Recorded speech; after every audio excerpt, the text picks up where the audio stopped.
अच्छा, एक चीज़ बताओ अगर आप लोगों को पता है तो, कि एग्ज़ैक्ट अमाउंट कितनी है जितने मुकेश अंबानी टैक्स पे करते हैं? क्या सोच में पड़ गई? आप लोगों को नहीं पता या फिर आप सोच रहे हो कि भाई करोड़ों में करते होंगे? तो मैं आप लोगों को बताता हूँ, मुकेश अंबानी काफ़ी ज़्यादा कम टैक्स पे करते और आधे टाइम तो करना भी नहीं पड़ता। क्योंकि वो कई बारी इनकम भी नहीं लेते बेसिकली अपने बिज़नेस से।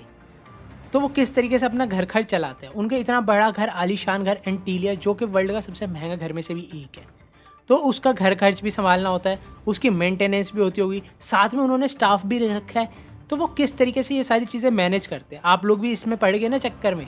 तो मैं आप लोगों को बताता हूँ, भले वो टैक्स पे नहीं करते, लेकिन वो अपने शेयर्स के थ्रू डिविडेंड लेते हैं, जिसके ऊपर उन्हें टैक्स काफ़ी ज़्यादा कम देना पड़ता है। लेकिन गवर्नमेंट का एक रूल भी आया था, अगर आप लोगों ने ध्यान से सुना होगा, 2019 के अंदर, जिसमें गवर्नमेंट ने फॉरेन इन्वेस्टमेंट को इंक्रीज करने के लिए कॉर्पोरेट टैक्स जो था हमारा, वो 30% से घटाकर 22% कर दिया। मतलब 8% से गिरा दिया। जो एम्प्लॉयज़ थे उनका टैक्स ज़्यादा आया कंपेरेटिवली बिजनेसमैन के मुकाबले। लेकिन आप लोग हाल ही में ये चीज़ भी सुन रहे हो काफ़ी लोगों से कि जितने बिजनेसमैन हैं वो काफ़ी ज़्यादा कम टैक्स पे करते हैं। और इस लिस्ट में सबसे ज़्यादा ऊपर आते हैं इलॉन मस्क। इलॉन मस्क के बारे में आप लोग जानते होंगे कि भाई इलॉन मस्क $1 की सैलरी लेते हैं।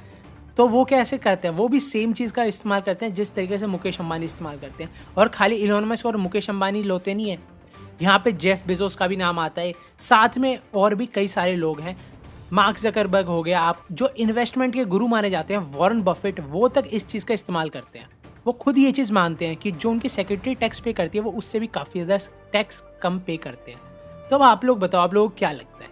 अब आप में से कई लोग बोलेंगे भाई ये तो गवर्नमेंट लूट रही है, आम आदमी को लूट रही है। जो अमीर लोग हैं उनके ऊपर ज़्यादा टैक्स लगाना चाहिए, जिसके चलते हमारी इकोनॉमी काफ़ी जल्दी ग्रो करे। और कई लोग इस चीज़ के समर्थन में भी होंगे। लेकिन मेरा एक क्वेश्चन है, तो आप लोग उसका कमेंट में ज़रूर बताना आंसर। अगर ये सारे बिजनेसमैन भले खुद टैक्स पे नहीं कर रहे, लेकिन ये लोगों को एम्प्लॉयमेंट तो दे रहे हैं, जिसके चलते इनडायरेक्टली हमारे देश बढ़ता जा रहा है। भले आप लोगों को कुछ पोर्शन टैक्स में देना पड़ता है, लेकिन वो आपको एम्प्लॉयमेंट दे रहे हैं, जिसके चलते आपका लाइफस्टाइल इंक्रीज होता जाता है। तो क्या आप लोगों को ये चीज़ सही नहीं लगती, या फिर आप चाहते हो कि उन्हें भी टैक्स पे करना चाहिए? हाँ, मैं मानता हूँ कि कुछ परसेंट तो उन्हें टैक्स पे करना चाहिए, लेकिन अगर आप लोग ये चाहते हो कि वो एक्सिस टैक्स पे करें, तो ये चीज़ मेरे को कुछ चीज़ समझ नहीं आती, क्योंकि वो ऑलरेडी कॉर्पोरेट टैक्स के मामले में एक आम इंसान से काफ़ी ज़्यादा टैक्स पे करते हैं ऑलरेडी, क्योंकि उनके पास 30% का टैक्स स्लैब होता है। वहीं पे एक आम इंसान के पास जो नौकरी पे जाता है उसे 14% तक का टैक्स देना पड़ता है। तो आप लोग बताओ, आप लोगों को दोनों में से क्या चीज़ सही लगती है? और जब गवर्नमेंट ने कॉर्पोरेट टैक्स कम करा तो फॉरेन इन्वेस्टमेंट काफ़ी ज़्यादा आने लग गई इंडिया के अंदर। तभी आप लोगों ने काफ़ी सारे यूनिकॉर्न्स के बारे में भी सुना होगा कि इंडिया के अंदर यूनिकॉर्न की रेस लग गई, कि हर एक महीने हमें एक ना एक यूनिकॉर्न देखने को मिलता था। और कई बारी तो ऐसा टाइम भी आया कि हमें एक महीने के अंदर 2 से 3 यूनिकॉर्न कंपनी भी देखने को मिली, जिनकी वैल्यू $1 बिलियन से ऊपर होती है, उन्हें यूनिकॉर्न कहा जाता है। और आप लोगों को क्या लगता है, क्या वो भी अपने टैक्स इतना ज़्यादा पे करते होंगे, जिनकी कंपनी की वैल्यू ऑलरेडी $1 बिलियन पार कर गई? मतलब आज के हिसाब से 7,900 करोड़ से ऊपर। आप लोगों को लगता है वो इतना पे करते होंगे? नहीं, वो भी इस तरीके से अपने टैक्स को बचाते हैं। अब आप लोगों के मन में एक क्वेश्चन आ रहा होगा कि भाई बिजनेसमैन इस तरीके से पैसा बचा सकता है, तो हम भी बचा सकते हैं क्या? तो आप लोग भी बचा सकते हो अगर आप लोग अपनी एक प्राइवेट कंपनी बना लो, या फिर आपका एक खुद की कंपनी बना लो और उसे रजिस्टर करा लो। उसके थ्रू आप सारे एक्सपेंसेस अपनी कंपनी पे दिखा सकते हो और कुछ परसेंटेज सैलरी के लिए ले सकते हो, जिसके चलते आप लोग खुद देखते होंगे कि कई सारे ऐसे बिजनेसमैन होते हैं, या फिर कई सारे ऐसे लोग देखे होंगे जो कि अपनी कंपनी के नाम पर गाड़ियाँ लेते हैं, फ़ोन लेते हैं, इलेक्ट्रॉनिक्स आइटम लेते हैं। इवन वो खुद को सैलरी पे करते हैं अपने बिजनेस में होने के बावजूद, बिजनेस के ओनर होने के बावजूद।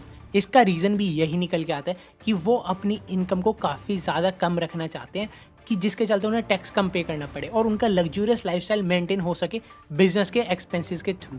जिसके चलते आप लोग ये चीज़ आजकल काफ़ी ज़्यादा कॉमन देख रहे होंगे, और ये आप लोगों को काफ़ी लोग बता भी रहे होंगे कि आप इस तरीके से ऐसे काम कर सकते हो। लेकिन मैं आप लोगों को एक सलाह दूंगा, ये सब करने से पहले एक बारी आप हर एक चीज़ चेक कर लेना कि आप लोगों को फ्यूचर में दिक्कत ना आए, अगर आप लोग इस तरीके से काम करना चाहते हो। बाकी आप लोगों को क्या लगता है, क्या इंडिया के अंदर इनकम टैक्स हटा ही देना चाहिए, जिस तरीके से दुबई के अंदर नहीं है? लेकिन दुबई के अंदर इनडायरेक्ट टैक्स काफ़ी ज़्यादा है, जिसके चलते आप लोगों की जेब से शायद और ज़्यादा पैसा निकल सकता है, क्योंकि वहाँ पे कानून काफ़ी ज़्यादा सख्त है। इंडिया के अंदर कानून इतने ज़्यादा सख्त नहीं है। लेकिन इस पर आप लोग बताओ, आप लोगों को क्या लगता है क्या नहीं, कमेंट सेक्शन में।